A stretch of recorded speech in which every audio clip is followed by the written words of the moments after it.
mugoroba Imana iduhaye w'ibyishimo nk'ibi twahoze dusenga dusaba Imana ngo ibitugabize. Ndamubona Eric tw'Imana yagiye turwanirira muri byinshi bitandukanye ikabitugejeje kuri uyu mugoroba. Rero Eric komeza ujye mbere ndetse na Jeanne turabishimiye. Munezero ni wose murabibona aba bantu impamvu bahagaze Bwana Eric no kugira ngo bafatanye nawe kwishimira uyu munsi udasanzwe. Mwebuke rwose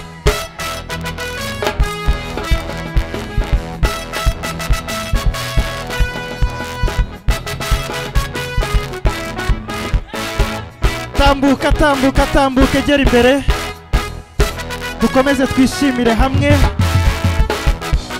Mubafashe bagera imbere ahangaha rwose ndumva nifuza kubabona.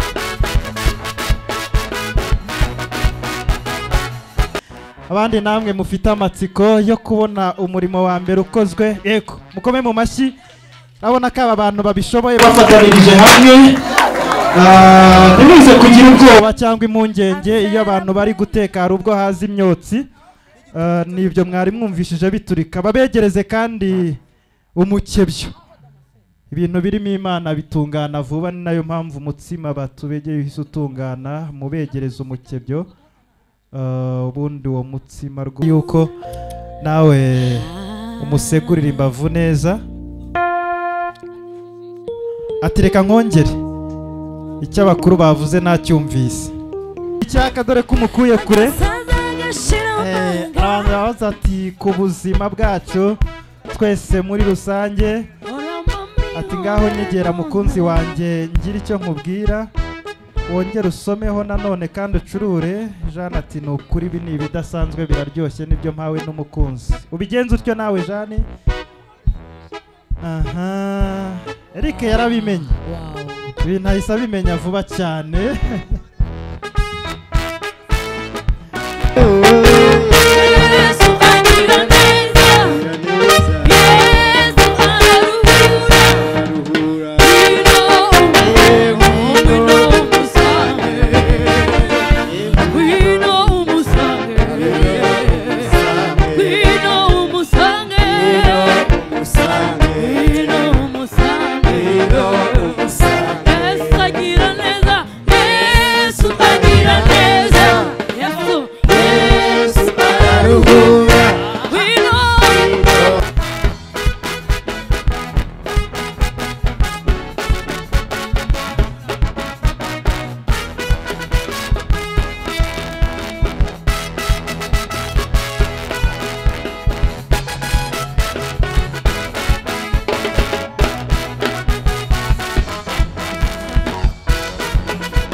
yo tujye juru dufatanyirize hamwe kunezererwa uyu mugoroba Imana iduhaye.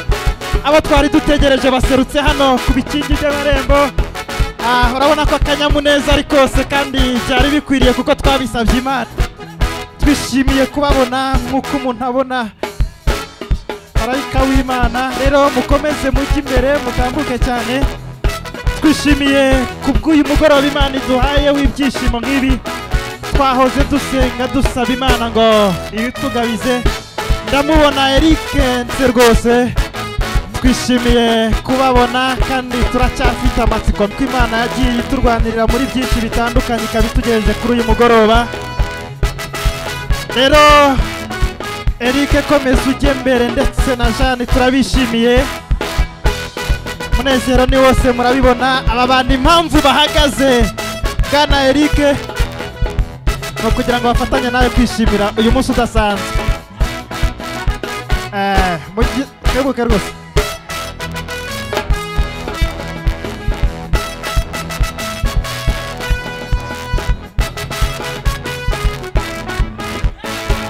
Tambuka tambuka tambuka gera imbere dukomeze twishimire hamwe. Mubafashe bagera imbere ahangaha rwose ndumva nifuza kubabona asanzwe. Ariko mu nkundire uriya muntu ufite umurya w'inanga yitseho gakeya. Umuntu ufite umurya w'inanga niyitseho gake tubanze dushima Imana iduhaye ibirori. Data wa twese mwiza se umwami wacu Yesu Kristo mukiza udukunda tuba bugufi ku manywa na nijoro. Umwanya bagere hariya mu gikoni badutegurire kuko kuba turi ahangaha no kugira ngo ntabwo tuza kuririmba gusa ngo tubyine, turaza no kugira icyo dukora, turaza kumva inteko yanyu mufatanyirije hamwe. Rero nk'uko mumaze kubisezeranira mu rusengero imbere y'abahamya benshi yuko muri byose muzafatanya, ndagira ngo mwinjire muri icyo gikoni cyanyu. Abantu bose bari ahangaha biteguye kubona murimo wa mbere mugiye gukoraho kubategurira icyo gushyira imbere y'imbavu. Rero ba bantu bashinzwe gufata amafoto by'umwuga babe hafi cyane. Abandi namwe mufite amatsiko yo kubona umurimo wa mbere ukozwe, yego mukome mu mashyi. Urabona ko aba bantu babishoboye bafatanirije hamwe. Ntimuze kugira ubwoba cyangwa impungenge iyo abantu bari guteka hari ubwo haza imyotsi. Nibyo mwari mwumvishije biturika. Babegereze kandi umukebyo. Ibintu birimo Imana bitungana vuba, ni nayo mpamvu umutsima batubegeye uhise utungana. Mubegereze umukebyo ubundi uwo mutsima rwose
murimo munyeganyega gake. Ndagira ngo musabe urwo ruhisho urubegereze nanone kugira ngo babashe nanone kudufungurira uyu muhango wo kuza kunezerwa. Ubegereze unkundire utyo rwose ri maze rero uwo mugeni umukuye kuri ntuze kugira icyo mwima icyo ufite mu ntoki. Twamaze gusenga noneho nunyemerere umutwakirire mu gihe abandi barimo bishimira kubona ibirori by'uyu munsi. Ubanze mwiyegereze rwose noneho umutsitsi murira icyaka dore ko umukuye kure.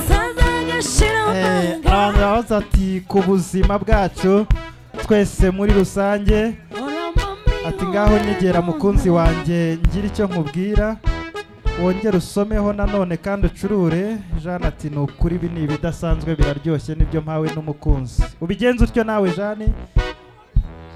Aha, Eric yarabimenye.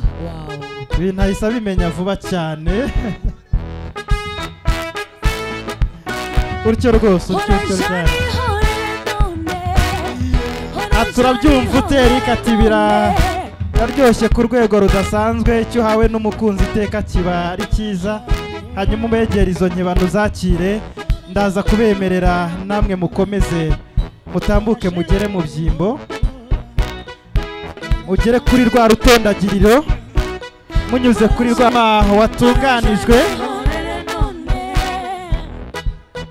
Bagiye gukomeza kubafasha rwose kuwutunganya. Ndagira ngo nsabe muze kugera mu byicaro, n'abamwe harimo babagaragiye mutambuke rwose mugere mu byicaro. Ubundi mu nkundire ngaruke ku mubyeyi wanjye, umubwira uti umva icyo umubyeyi yavuze, anyegere nakire uyu mubyeyi, dore ko urugendo yagenze amahoro. Imvura irimo iraza neza kandi ikazana n'ibyiza, usibye no murongera muragaruka, turongera turaganira mu nka z'umubyeyi, muzana inka y'imfatarembo iteruriwe, irembo murarihabwa. nuko babafashe rwose ababagaragiye, niyo mpamvu bari aho. Suko nta kintu wabanza kumubwira, banza ugira akantu umwongorera utyo rwose. Nuko urabona ko Jeanne ahise aseka. Jeanne nawe wumva icyanga ugaburiwe n'umukunzi, hanyuma ugira ijambo uza kumubwira mbere yuko nawe umusegurira imbavu neza. Ati reka nkongere icyo abakuru bavuze nacyumvise. Hanyuma Jeanne unkundire ugira akantu mubwira, nubwo mubwira ko biryoshye ibyaguhaye n'ibindi birenze ibyo ngibyo, hanyuma nawe umwakire.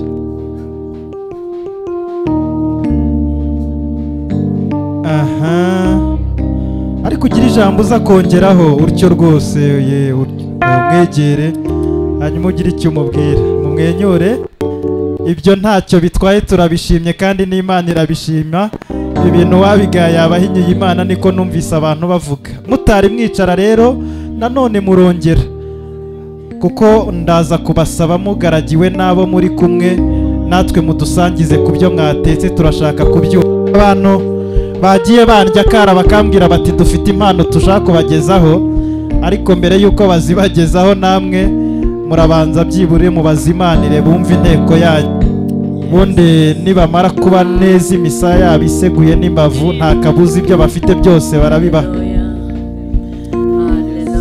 Niba rero koko mumaze kuba mwakiranye, ndaza kubasaba muhaguruke muri kumwe n'ababagaragiye. Hanyuma aba babyeyi baje babagana barashaka kumva uburyo muteka inyo, shaka kuyimenya bakabanukirwa, bakabona kandi bakabatura impano babazaniye. Rero ndabona bari mu gikoni barakomeza kubafasha. Nibyo mwakire iriya mbehe, ndabona yabonetse. Iriya mbehe ndabona yabonetse, muraba muyifatanije.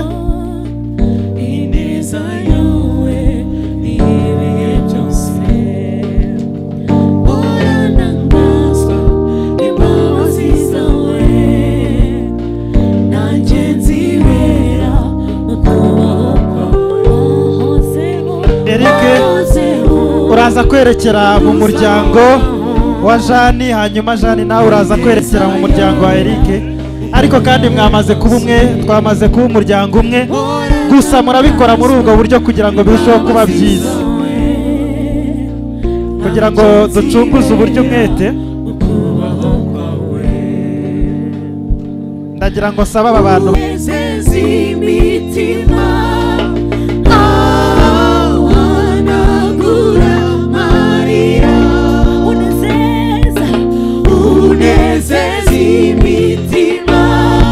babyeyi uko mugenda mwumva inteko ya Eric na Jeanne ko biri kose murizihirwa ari naho muza guhera mubaha impanuro zageraho nawe yanyarutsa kugira ngo tubihe umurongo ukwiriye.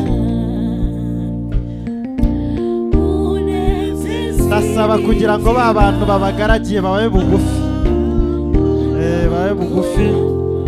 Eric uko mugenda mwakira ababyeyi mujye mwongeraho n'akandi kajambo nk'uko namwe bagize icyo bababwira, ubundi dukomeze ibirori byacu. Wa murya w'inanga uzamuka.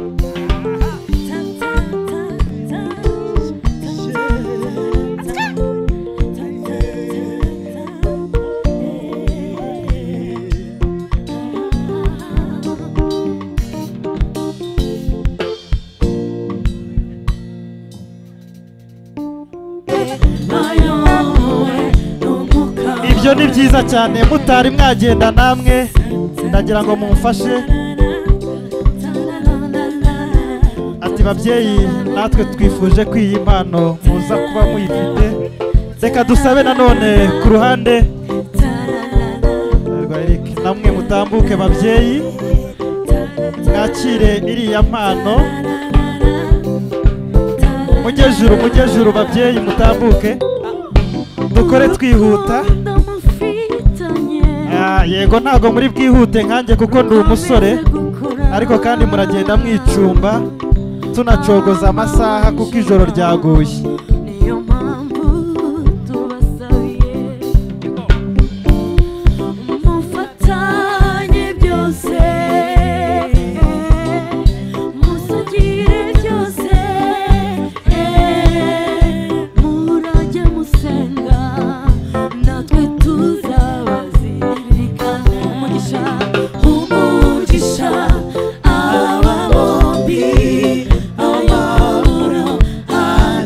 Ndaza gusaba nanone abantu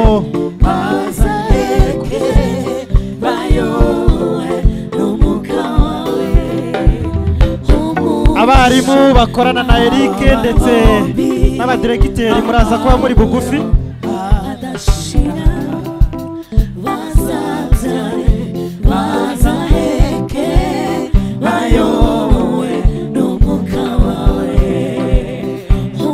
Ababyeyi bari bagifite impano mu gihe babarimu bakorana na Eric n'abadiregiteri,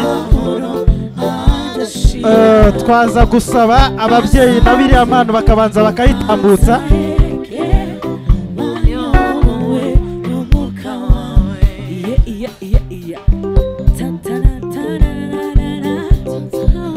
Ababyeyi bari bagifite impano bayitambutsa, ndimo ndatema nkokora bitewe n'uko igihe kimeze, ariko ba bantu nari mvuze nabo babe bugufi. N'abarezi ndetse n'abayobozi bakorana na Eric babe bugufi. Umuvandimwe wa Eric nawe yifuje gutanga impano, abe bugufi. Petit frere turaza kwakira Manishimwe Berite nawe abe bugufi. Noneho abo niba bahageze ndaza kubabwira abandi uko tugenda dukurikirana, ariko ntabwo mbakundira ko rwose mufata uruvugiro. Ntabwo bari kure, muzabasura muganire muvuge byinshi kurusha ibyo mwavugira kuri uru ruvugiro.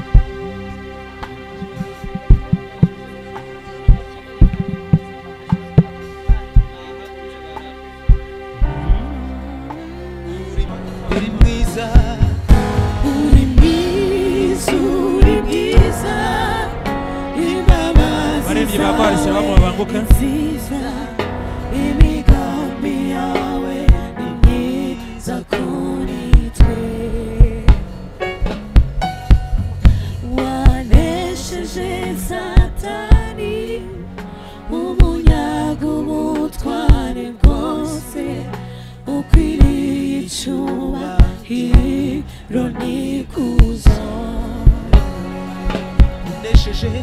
wanesheje satani. Murakoze. Duhe Imana icyubahiro n'amashyi menshi. urakoze cyane, urakoze. Reka twakire na famiye ya Diane. Mama Wera batambuke nabo.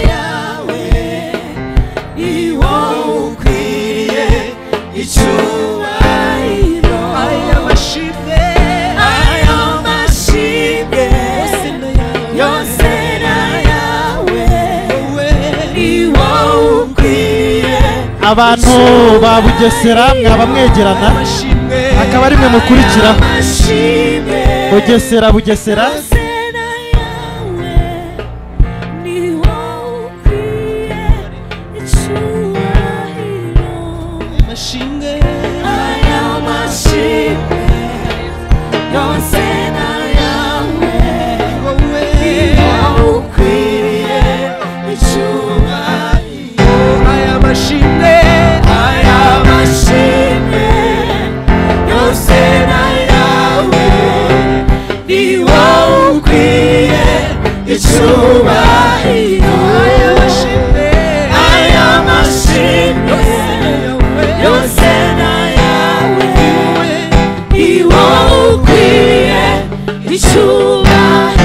abantu ba Bugesera mube bugufi. Christine, ababyeyi be, abavandimwe be, twongeye kwishima kubw'uyu munsi wa Eric yadushimiye hagati mu iteraniro, natwe bidukora ku mutima. Twamukundaga ariko noneho turushijeho. N'umwana mu rugo. Eric umudamu mufasha we, mwumve ko tubakiriye bwa kabiri, tubahaye ikaze mu muryango. Urugo rwiza.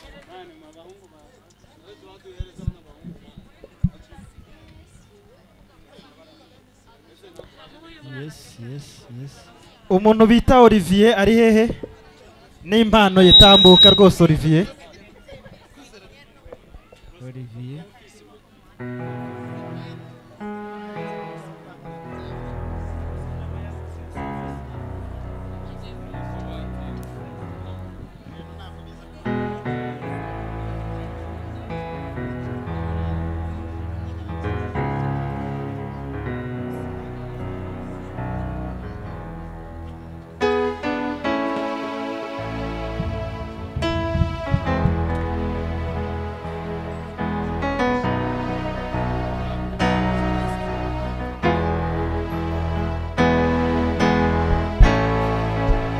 Famille Olivier.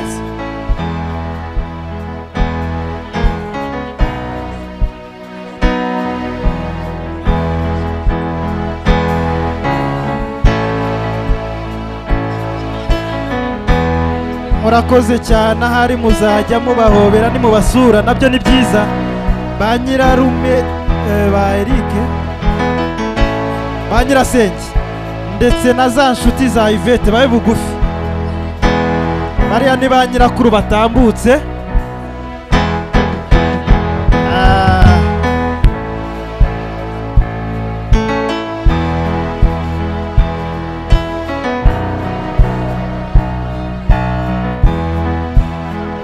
Yego Yvette n'inshuti ze mugeze.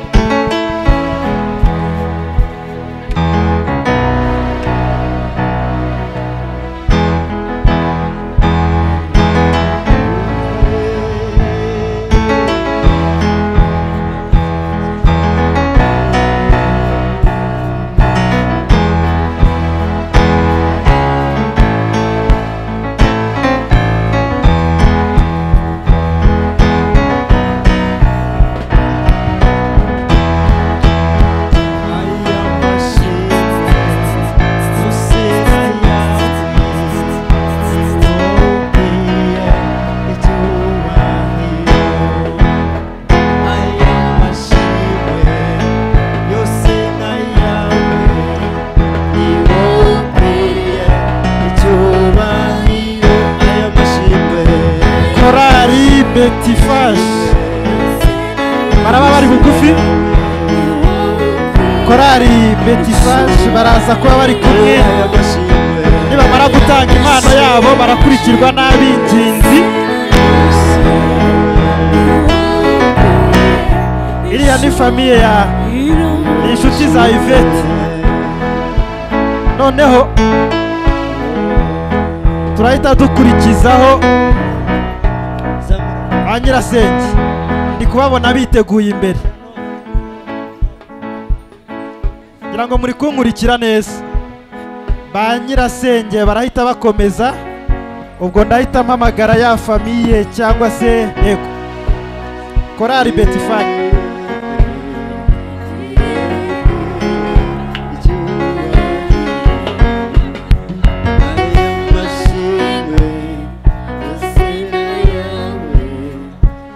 Korari Betifage iri he? Kahageze. Mutambuke rwose mu mushyikiriza impano yanyu.